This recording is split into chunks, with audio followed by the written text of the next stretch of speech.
नमस्कार दोस्तों, आज की कहानी एक भेड़िया। बहुत समय पहले की बात है कि एक गांव में एक लड़का रहता था। वह गांव के पास ही जंगल में भेड़ चराने जाता था।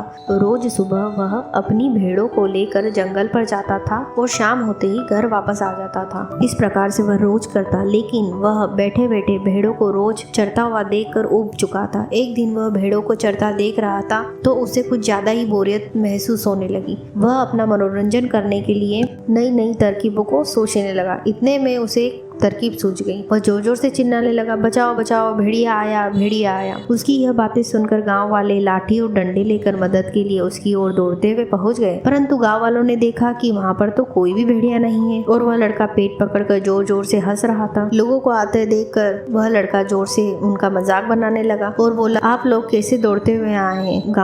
गाँव वाले गुस्से से लाल पीला हो गए और बोले, हम लोग अपना काम छोड़कर तुम्हें बचाने आए हैं और तुम मजाक कर रहे हो। गाँव वालों ने कहा कि ऐसा मत करना और वहाँ से चले गए। एक दिन फिर से चरवाहा लड़का जोर जोर से चिल्लाने लगा, बचाओ बचाओ, भेड़िया आया। उसकी बात सुनकर फिर गांव वाले जंगल पहुंचे, लेकिन उन्होंने देखा कि फिर लड़का जोर जोर से हंस रहा है। इस पर गांव वालों ने उसे खरी खोटी सुनाई और कहा कि तुम झूठ बोलकर हम गांव वालों को परेशान करते रहते हो। अब हम दोबारा तुम्हें बचाने नहीं आएंगे। और वह सब यह कहकर वहाँ से चले। अगले दिन जब लकड़हारा जंगल में अपनी भेड़ों को लेकर चराने गया तो वहाँ सचमुच में एक भेड़िया आ गया। वह डर गया और जोर जोर से चिल्लाने लगा, बचाओ बचाओ, सचमुच में भेड़िया आया है, कोई मुझे बचाओ। गांव वालों ने उसकी आवाज सुनी और कहा कि इसका तो रोज का ही काम हो गया है, जरूर मजाक कर रहा होगा। और किसी ने उसकी आवाज पर ध्यान नहीं दिया। जब शाम हो गई और वह चरवाहा लड़का घर पर नहीं आया तो गांव वाले जंगल की तरफ उसे खोजने गए। उन्होंने देखा कि वह लड़का पेड़ पर बैठकर रो रहा है, तो उसको किसी तरह से नीचे उतार कर सबने पूछा कि क्या हुआ। तो लड़के ने सारी बात बताई। कहा कि यहाँ पर सचमुच में एक भेड़िया आया था और उसने एक एक करके हमारी सभी भेड़ों को खा गया। इस पर गाँव